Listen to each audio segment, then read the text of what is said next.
Olá, seja muito bem-vindo, seja muito bem-vinda. Eu sou o Dr. Jardel Rodrigues e ajudo clínicos, assim como você, a identificar alterações oftalmológicas, resolver quando possível e encaminhar ao especialista quando necessário com segurança e assertividade.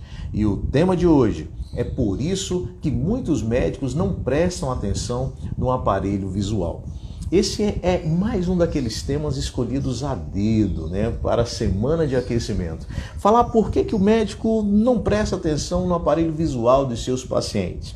Esse episódio ele vai ser dividido entre mitos e desculpas. E o primeiro mito que eu quero conversar com você nesse momento é: não tenho equipamento específico. Esse, na realidade, é um grande mito. E qual seria, os equipamentos específicos aí? Uma lâmpada de fenda, um greens, um retinoscópio, então uma lente, Esses equipamentos eles são específicos, do consultório de oftalmologia. Você não tem realmente esses equipamentos à sua disposição porque talvez você esteja em um consultório de clínica médica ou de qualquer uma outra das especialidades médicas. É por isso que esse consultório ele não é adaptado. E talvez se você tivesse à sua disposição esses equipamentos, você também não teria, às vezes, a habilidade em utilizá-los. Ora, se você está em um consultório de clínica, praticando clínica, então essa, na realidade, é uma desculpa, talvez um mito, mas está mais para desculpa, Eu não tenho equipamento. E qual que é a origem desse mito, Eu não presto atenção no aparelho visual porque eu não tenho os equipamentos necessários, A origem desse mito inicia, na realidade, na academia. Na academia, nos ensinam que a oftalmologia é uma medicina à parte. É algo tão distante do nosso dia a dia que não compensa nem estar explorando muito. E isso, por incrível que pareça, é uma verdade. A oftalmologia realmente é uma medicina à parte, cheia das suas especificidades. Essa frase é verdadeira e eu vivi na pele essa dificuldade e esse dessabor no primeiro momento, Principalmente no meu primeiro ano de residência. O primeiro ano de residência é aquele momento angustiante para o acadêmico, para o residente de oftalmologia, que ele precisa decidir entre a medicina e a oftalmologia. Porque ali nós não usamos mais esteto, você não faz mais uma ausculta cardíaca, pulmonar, Toda aquela medicina que você passou a vida inteira sendo treinada para exercer e executar bem, você não coloca em prática na especialidade. Então, eu lembro de uma situação onde eu havia feito um plantão e acabei que deixei o esteto no carro. E trabalhei pela manhã no ambulatório, fui almoçar, não tirei o esteto do carro e à tarde, eu cheguei, olhei para aquele esteto e no calor aqui de Palmas, Tocantins, eu falei assim, vou levar o esteto, Coloquei o esteto no pescoço, quando eu subi, quando eu entrei no serviço, todos olharam admirados, desde da equipe da recepção até os colegas, uai, e esse esteto? Então, algo que é comum nas outras especialidades, ali no dia a dia, o médico e o seu esteto, causou estranheza naquele dia no serviço de residência. Então, realmente é uma especialidade à parte. A oftalmologia ela é tão específica, mas tão específica, que para você iniciar a residência, você precisa fazer um curso de introdução à especialidade. Para você ter uma ideia, uma noção do que se trata.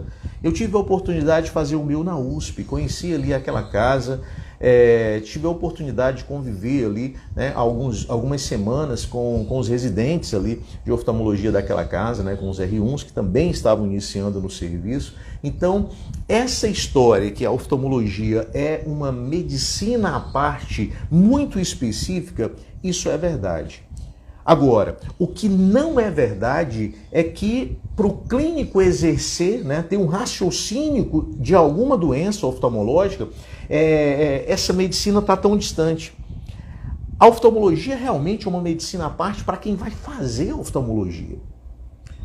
para quem vai viver a especialidade. Então ela realmente é uma medicina à parte. Agora, né, isso não impede o clínico de ter um raciocínio, uma anamnese oftalmológica. Das mais de 3.500 doenças oftalmológicas que atingem o olho e seus anexos, diversas dessas patologias estão relacionadas a doenças sistêmicas, que o clínico entende muito bem, né? Que faz parte do dia a dia do clínico. Que vários pacientes que o clínico está tendo contato ali, né, tem essas alterações sistêmicas que podem ter repercussão no aparelho visual, e é por isso que o clínico precisa pensar. A oftalmologia, ela é coisa do médico. É uma ciência à parte, né? É verdade, aqui no serviço, talvez, a maioria dos exames que nós solicitamos, os colegas clínicos, eles nem lembram mais o nome ou nunca ouviram falar. Paquimetria, retinografia, campo visual, TSH, e não precisa pedir T4 ou T3, porque TSH aqui é teste de sobrecarga hídrica. Isso é verdade, para quem vive a oftalmologia no dia a dia. Agora, você não precisa ter conhecimento desses exames porque você não é um especialista, mas você precisa pensar nas alterações. E esse paciente ele precisa ser bem orientado, e essa orientação, a hipótese diagnóstica, ela começa com você. É você que pensa primeiro, né, na alteração ou no risco, né? Um raciocínio, né, 2 perguntas, um raciocínio, uma pergunta, e às vezes você consegue perceber esse paciente. Então, o primeiro mito de que eu não tenho equipamentos necessários, esse mito ele não cabe, né? Essa desculpa, ela não cabe. Você não tem porque você não está num consultório da especialidade.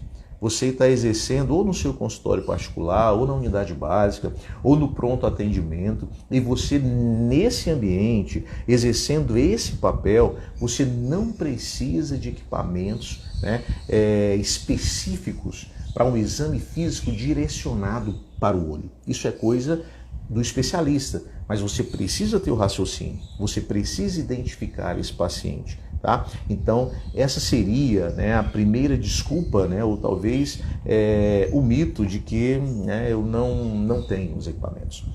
A segunda desculpa, né, seria: tive pouco ou não tive contato com a oftalmologia na faculdade.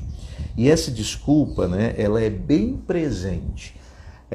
Daí vem uma inverdade. É quando o colega fala assim: ó, olho, eu encaminho logo. Se isso fosse verdade, seria tão bom. Se essa frase fosse verdadeira, seria fantástico, seria fenomenal. Os pacientes chegariam até o serviço, né? Por quê? Porque alguém olhou esse paciente e encaminhou logo, né? Aquele encaminhamento com segurança e assertividade. O raciocínio correto, né? O direcionamento correto seria fenomenal, né? Olho, eu encaminho logo. Se o colega encaminhasse de verdade, seria perfeito. Mas essa frase, ela não é verdadeira, né? É uma inverdade.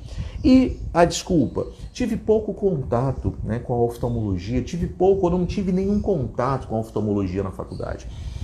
E esse pouco contato também é verdade. Nós observamos em vários serviços, né, onde não tem um consultório oftalmológico, não tem estrutura para o atendimento na especialidade, onde alguns colegas, né, de muito bom grado disponibilizam o seu consultório, né, para fazer o atendimento dos pacientes do SUS. Isso é muito comum nas cidades do interior, né, onde esse colega, às vezes, ele é concursado do Estado, mas não tem o consultório ali. E ele precisa examinar melhor o seu paciente, precisa fazer um fundo de olho, e às vezes nem sempre você vai precisar dilatar um paciente para fazer um fundo de olho, principalmente se você tiver uma lâmpada de fenda. E a estrutura, né, no consultório, ela é melhor. Então, em alguns estágios, né, o acadêmico realmente ele não tem um consultório montado ali. A faculdade, às vezes, não disponibiliza essa estrutura para o acadêmico. Então, ele acaba que não vive a especialidade na prática, né, no dia a dia, no consultório do especialista, como acontece, às vezes, na cardiologia, na endócrino, na gastro, na pneu e em diversas outras especialidades médicas. Isso é um fato. Algumas faculdades não disponibilizam mais a disciplina específica de oftalmologia, né? Isso também é um fato. Com o programa Mais Médicos, né, houve uma mudança na grade. Então, assim, dependendo do serviço, realmente você vai ter pouco ou nenhum contato com a especialidade. Isso é verdade. O que não é verdade, o que não pode ser verdade, é você pegar esse fato como desculpa para você não avançar na sua formação. Ora, seria maravilhoso se nós tivéssemos a oportunidade de escolher os pacientes de acordo com a clínica que nós mais dominamos ou gostamos. Isso só é possível quando você estiver na especialidade médica. Enquanto você não se tornar um especialista, você não vai ter condições de escolher. Hoje eu vou para a unidade básica, mas eu quero atender apenas os pacientes da cardiologia, porque essa semana eu estudei melhor cardiologia e eu estou afiado. Ou então o pessoal da gastro, né? Quero atender os pacientes ali com queixas, né? Uma gastrite, um refluxo. Seria muito bom se fosse assim, né? Seria fantástico, seria maravilhoso. Mas infelizmente não funciona dessa forma. Nós não podemos, né? Nós não temos esse privilégio, né? Isso não acontece dessa forma. O paciente ele não escolhe a clínica que você mais domina. Você no seu dia a dia vai encontrar pacientes sim com queixas oftalmológicas. Vai encontrar paciente que vai precisar do seu conhecimento específico da especialidade. Isso é um fato. Esse é um fato importante. Se você não teve na sua faculdade, foi uma falha, mas que você consegue compensar. E antigamente, não sei na sua época, mas na minha época, nós utilizávamos o Black Book, aquele livrinho impresso, a gente levava para o plantão. Hoje está aí os aplicativos, né? Nos traz uma facilidade. E nessa facilidade do aplicativo, do celular, nós temos um ambiente online que disponibiliza vários ambientes, vários cursos que pode complementar a sua formação. Então, se você não teve, você é responsável por buscar esse conhecimento, porque o seu paciente precisa. E qual o paciente que você vai encontrar com uma necessidade, né, de uma alteração no aparelho ocular?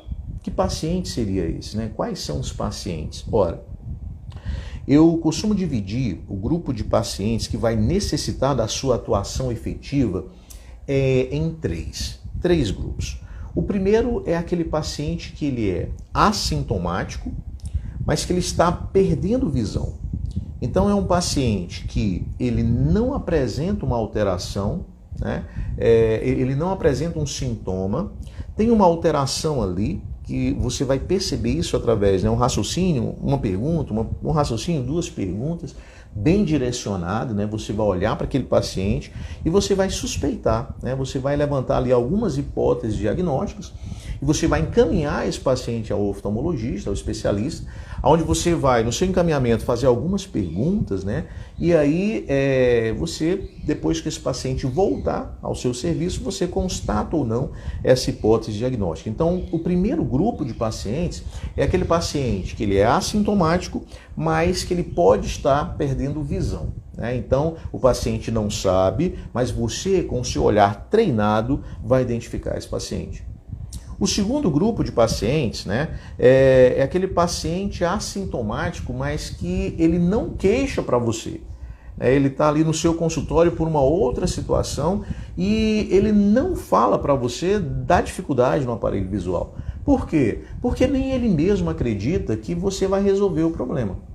Às vezes, até mesmo o paciente acha que olho é coisa do oftalmologista.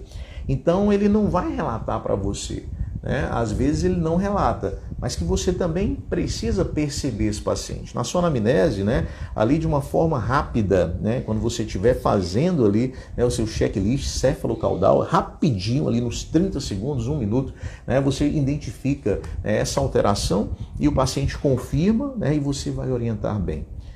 Nessas duas situações, onde o paciente é assintomático onde o paciente é sintomático, mas não relata para você, que você age, né, que você percebe esse paciente, que você identifica ali uma alteração, é o momento onde você brilha, né? É o momento que você cresce ali diante do seu paciente. É o momento onde você faz total diferença na vida daquele paciente. E é nesse momento onde a relação médico-paciente é fortalecida. É nesse momento que você vai agir com efetividade ali. É aquele momento que o paciente vai dizer, nossa, ninguém nunca me perguntou isso. Ninguém nunca me cuidou desse jeito. É o momento que você demonstra empatia, né? E que você está apenas exercendo a sua função como médico. A função de gestor da saúde daquele paciente, que essa é a função do clínico, do bom clínico, né? É olhar e cuidar do paciente como um todo. Se precisar de um especialista, ele encaminha, mas ele recebe esse paciente de volta para cuidar, né? E para continuar gerindo ali, administrando, né? O clínico é um bom clínico, é um excelente administrador, é um gestor da saúde do seu paciente. E quando o clínico age dessa forma, o serviço ele anda melhor. No sistema ele não é sobrecarregado, né? Às vezes nós pensamos de outra forma, né? Não, eu não vou estar na realidade encaminhando, não vou estar perguntando que o paciente não está queixando, mas quando o clínico age como gestor desse paciente, imagina um clínico na unidade básica de saúde. Quando o clínico é um bom gestor da saúde desse paciente, ele evita encaminhamentos desnecessários, pedidos de exames desnecessários. Ora, quantas vezes, né, no seu internato, você estava na unidade básica, ou agora, recém-formado, você na unidade básica, ou formado, e o paciente chega para você e fala assim, doutor, é porque eu estou precisando de um raio-x, né? Estou com uma dor aqui, eu estou precisando de um raio-x. Você explica para esse paciente, você age como médico desse paciente, o que ele está precisando não é do exame, ele está precisando ali do médico, e você vai agir, né, e vai atender esse paciente, vai resolver o problema desse paciente. Quantas vezes o paciente, olha, eu preciso que o senhor me encaminhe, né, para o cardiologista, como se você ali fosse o secretário. E aí você, porque minha pressão está alta, e você assume o controle da situação, então, e você conduz, né, esse caso, né, porque naquele momento o paciente ele não está precisando do especialista, ele está precisando do médico. Né, e um tratamento de pressão arterial, ela é do médico, assim como o tratamento de diabetes, né, o tratamento, né, do hipotireoidismo, né, então começa pelo médico. Se você tiver necessidade, você encaminha ao especialista. E assim também é com o sistema visual. E quando você percebe esse paciente numa área que ninguém percebeu, fica muito mais fácil você fazer a diferença na vida desse paciente. Agregar valor no seu trabalho. Esse paciente vai falar bem de você porque ele se sentiu cuidado, né? É aquela situação que uma pergunta, às vezes, durante a sua anamnese, você nem foi para o exame físico, você fez total diferença, aquele paciente se sentiu cuidado. A empatia, o que às vezes é um desafio, né? Se tornou um desafio no nosso dia a dia, às vezes por várias dificuldades, né? O número de pacientes, né? O serviço, né? Os aglomerados ali, né? A correria, né? Do dia a dia, as metas, né? Que às vezes alguns colegas têm que cumprir, né? Ou o serviço mesmo sobrecarregado, mas uma pergunta direcionada, aquele olhar específico, né? Você não perde tempo, pelo contrário, você ganha tempo com esse paciente. Então, o paciente que está assintomático, né, mas tem uma alteração visual, ou o paciente que está assintomático, mas não queixou, né, para você, e aí você identifica, né, esses dois grupos, faz total diferença. E o terceiro grupo é aquele paciente que chega para você com uma queixa visual. Ele já chega com uma queixa. Esse paciente, né, você não tem como fugir dele. Se você tiver, por exemplo, na unidade básica, aquele paciente que pode chegar para você dizendo que está perdendo visão. E se o paciente chega queixando de baixa acuidade visual súbita, né, ontem ele estava enxergando, hoje já não está enxergando um pedaço, né, começou agora, esse paciente precisa ser encaminhado. Então você precisa agir. Isso é indiscutível. Mas tem aquela situação que você está no pronto-socorro, o paciente chega para você com um corpo estranho na córnea. O paciente chega para você com um corpo estranho na pálpebra, o paciente chega para você com o olho vermelho, O paciente chega com sangramento subconjuntival e você precisa agir bem. Às vezes resolve, às vezes encaminha, às vezes age bem e evita o encaminhamento desnecessário, né? Sobrecarregando, evitando aí a sobrecarga do serviço, mas às vezes você encaminha com uma ação efetiva, né? Quantas vezes no nosso direct o colega manda, né, uma foto, fala, doutor, esse paciente, eu preciso realmente encaminhar?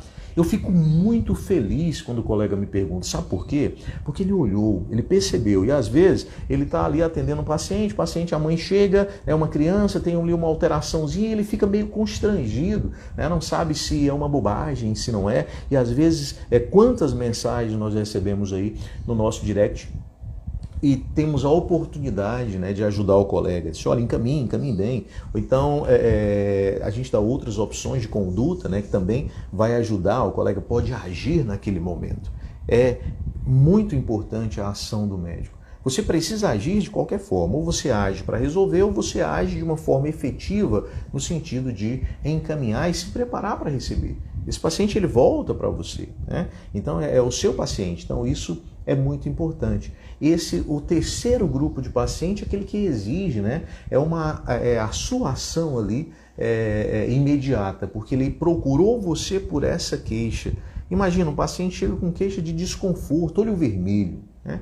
Então, você vai avaliar a situação, o raciocínio clínico, né, correto, e vai tomar a decisão de encaminhar ou de resolver, dependendo do caso, né, dependendo da situação.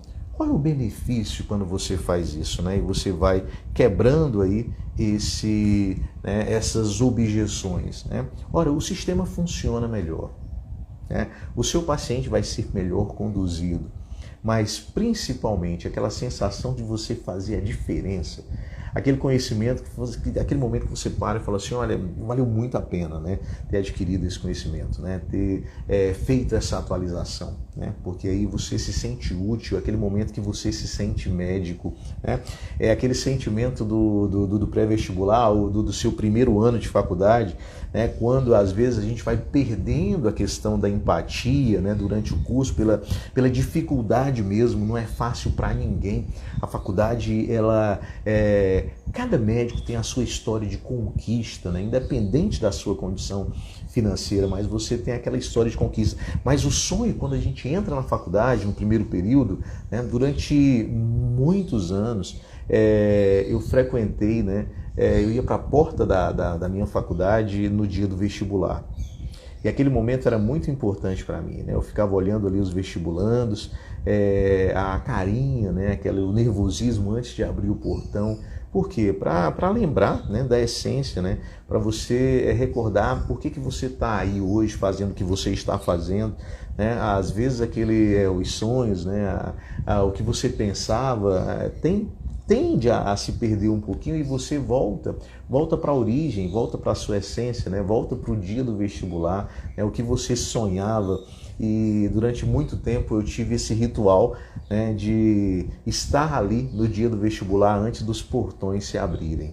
Então é uma experiência, para mim, fazia muito bem, me trazia para reflexão. E quando você age em uma área, né, onde o paciente se sente cuidado, e quando ele tem aquele sentimento, fala, nossa, ninguém nunca me tratou desse jeito, ou ninguém nunca perguntou isso, é o momento que você faz a diferença na vida do seu paciente. Eu lembro, eu tinha um professor de ginecologia e ele comentava, né, várias situações, mas uma situação específica ele falava que, olha, atendi uma paciente e ela ficou muito impressionada pelo simples fato dele aferir a pressão arterial dentro do consultório, né? E ele mesmo aferiu a pressão da paciente. Então, um ato, né, um gesto, é claro que nós estamos falando aqui de um atendimento, né, na especialidade, onde ele teve esse tempo e esse cuidado com a sua paciente, né, de aferir ali a pressão, coisa que talvez no seu dia a dia você não consiga, e eu não estou falando para fazer, né, mas o que é interessante aqui é o exemplo. É uma ação que a paciente se sentiu acolhida, né? Ela se sentiu cuidada, a questão da empatia e o diferencial, ela ficou impressionada, né? Olha, nenhum ginecologista, ela durante a gestação falou, os outros ginecologistas, ninguém, né, mediu a minha pressão no consultório. Nossa, doutor, como o seu atendimento é diferenciado. E esse sentimento, esse olhar, né, você consegue muito claramente na oftalmologia. Por quê? Porque é uma especialidade que quase ninguém cuida, né, do dia a dia, fazendo referência ao clínico. Então, quando você tem um olhar atento, né, às vezes ali 15 segundos com uma pergunta, o paciente vai dizer, nossa, ninguém nunca me perguntou isso. Então, esse é o momento que você pode fazer toda a diferença na vida do seu paciente. É uma grande oportunidade para demonstrar empatia e sem perder tempo, sem alterar a dinâmica da sua consulta. Um terceiro mito, né, seria não tem oftalmologista no serviço. Olha, onde eu trabalho não tem oftalmologista, eu não tenho para quem encaminhar esse paciente. Olha, todo serviço tem a sua referência. Você precisa descobrir onde que está essa referência. Às vezes o colega fala, olha, mas aqui no município a referência é estadual, ele vai precisar ir para a capital, é uma demora danada. Você não pode herdar os problemas do seu serviço. Você precisa de uma ação específica, você precisa encaminhar o seu paciente se tiver necessidade. Se o serviço disponibiliza ou não esse atendimento, é um problema, né, que não é seu. É uma situação que você não pode herdar. Você precisa orientar bem o seu paciente. Às vezes, esse paciente ele faz um sacrifíciozinho e ele consegue ir no especialista, né? Ele consegue pagar uma consulta. Hoje, em várias clínicas populares, né, onde o valor da consulta caiu consideravelmente, o paciente tem acesso ao especialista, né, num preço bem mais em conta. Nós temos vários planos populares aqui no Tocantins, tem diversos, eu acredito que na sua cidade também. Várias clínicas que oferecem um atendimento com especialista num valor mais em conta. E se você orientar esse paciente, ele vai chegar na especialidade de uma forma ou de outra. Ora, se você perguntar para o seu paciente se a visão, olha, a sua visão ela é importante para você? Pois tem uma situação, estou desconfiando de uma situação onde você pode estar perdendo um pouco essa visão. O que você acha? O paciente ele vai ficar ou não preocupado? Ele vai ficar preocupado. Agora ele precisa ser direcionado. Esse paciente precisa ser percebido. Se você não tem especialista no seu serviço, você precisa encaminhar, sim. Esse paciente ele tem que estar na rede, em algum lugar, a sua referência ela está em algum lugar. E se não está, você precisa conversar com os seus gestores para descobrir como resolver essa situação. Se você atende pessoas que enxergam, essas pessoas irão precisar em algum momento da avaliação do especialista. Tá? Isso é um fato. Então, e outra, registrar no seu prontuário sempre é muito importante. Né? Na sua hipótese diagnóstica, lá no final, né? O encaminhamento ao especialista. E quando esse paciente volta, você olhar no prontuário e aí você pergunta, já conseguiu? Não, registra novamente, o paciente ainda não conseguiu, né, a avaliação com o especialista. Isso é muito importante, você vai registrando ali, vai fazendo o seu bom trabalho, o seu excelente trabalho, né, e vai ficar muito claro, né, que se em algum momento faltou uma assistência, não foi pela sua percepção. Isso é muito importante. Nós ouvimos muito dos colegas, né, que não tem para onde encaminhar, que vai dar um trabalho muito grande, mas se você parar para prestar atenção, em diversos municípios, né, cidades do interior, onde o paciente, por exemplo, precisa de hemodiálise, né, tem um carro na semana que leva esse paciente até a capital para ele ter acesso a esse serviço. Então é muito comum, né, em diversos municípios aí, as ambulâncias transportarem, às vezes tem van, né, micro-ônibus. Então os municípios eles disponibilizam de recursos. Agora, se você não solicita, você não cria a necessidade. Na realidade não é criar a necessidade, é demonstrar a necessidade, né? Então isso às vezes fica, né? O município ele não age porque às vezes também não existe ali uma demanda, né? A demanda existe, ela só não foi percebida. Então essa desculpa de que não tem oftalmologista no serviço, que é muito difícil, né, você encontrar um oftalmologista. Quer ver uma situação muito comum? Corpo estranho na córnea.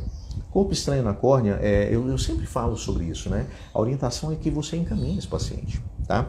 independente. Mas é só uma coisinha, eu vou pegar aqui uma agulhinha de insulina. Tem uns colegas, eu já tive a oportunidade, né, enquanto estava aí no campo de batalha, na clínica, né, nos serviços, né, nos atendimentos aí de emergência, né, nos prontos-socorros aí das cidades do interior, né, por diversas vezes, né, às vezes quando tinha 2 médicos no plantão, por diversas vezes eu já vi colegas aí especialistas em pegar uma agulhinha de insulina, ele dá uma entortadinha na ponta e vai lá e tenta retirar esse corpo estranho da córnea. Não é o recomendado, tá? Corpo estranho na pálpebra, fica à vontade, pode retirar, tranquilo, né? O paciente vai ficar muito feliz, né? Agora, corpo estranho na córnea não está indicado, assim também como não está indicado você prescrever um colírio anestésico, entre várias outras situações, né, onde você precisa saber quando, né, prescrever, quando não prescrever, quando indicar, quando não indicar, um raciocínio, 2 perguntas. Então isso é muito importante, o seu olhar direcionado, bem treinado. Então quando você está disposto, né, a olhar para a especialidade, a aprender sobre a especialidade, você vai perceber que existem uma quantidade muito grande de pacientes, né, tendo ali alterações oftalmológicas e que agora vai estar no seu radar, que você vai ajudar bem, né, de forma eficiente esse paciente, resolvendo ou encaminhando com assertividade. É sempre um prazer, né, muito grande estar aqui nesse ambiente online, como eu já comentei na primeira live, né, nós que temos aí mais de 20 anos de experiência na docência, né, passamos por várias fases, né, desde do retroprojetor, né, data show, então hoje com essa, né, a novidade do online, que não é mais tão novidade assim, esse universo fantástico das lives, onde nos proporciona estar junto com alguns alunos. Hoje nós temos alunos aí em diversos estados do nosso país, onde nós temos a oportunidade de estar compartilhando ali conhecimento, ajudando nas suas dificuldades. Temos a oportunidade de, tanto no ambiente fechado como nesse ambiente aberto, de estar aí contribuindo com a formação, respondendo a alguns colegas. Se você tiver alguma dúvida, né, se eu puder contribuir de alguma forma, você fique à vontade, pode me mandar um direct que eu vou responder, né, prontamente, né, não é a minha equipe que responde, eu respondo, né, prontamente, assim que possível, né, obviamente, mas vou tentar te ajudar para que você conduza melhor, porque quem ganha com isso, mais uma vez, todos ganhamos, o seu paciente ganha, você ganha, e esse professor vai ficar muito feliz se esse conhecimento fizer a diferença na sua prática e principalmente na saúde visual dos seus pacientes, né? Poder ajudar o seu paciente, né, com o nosso conhecimento é algo assim impagável. Fique com Deus, um excelente plantão ou um excelente descanso e um forte abraço.